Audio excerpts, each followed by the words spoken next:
Ek is gerus want ek vertrou op die Here. Ek is gerus want ek vertrou net op hom. Ek sal nie banken, ek is nie bevrees, nie gerus want ek vertrou net op hom. Ek is gerus want ek vertrou op die Here. Ek is gerus want ek vertrou net op hom.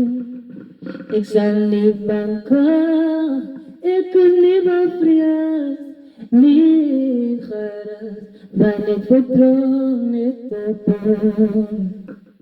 Ek is gerus want ek vertrou op die Here.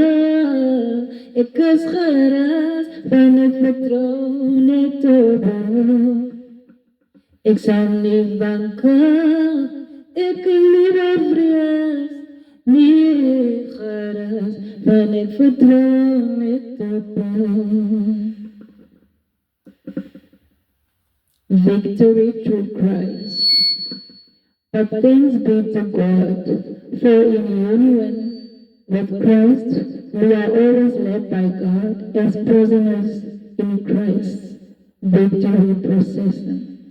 God uses us to make the knowledge of Christ spread everywhere like a sweet fragrance. For we are like sweet-smelling incense offered by Christ to God, which spreads among those who are being saved and those who are being lost. For those who are being lost, it is a deadly stench that kills. But for those who are being saved, it is a fragrance that brings life. Who then is capable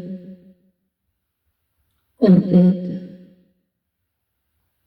such a task?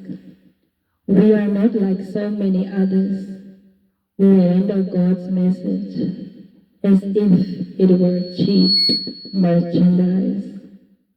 But because of God who sent us, we speak with sincerity in His presence as servants of Christ.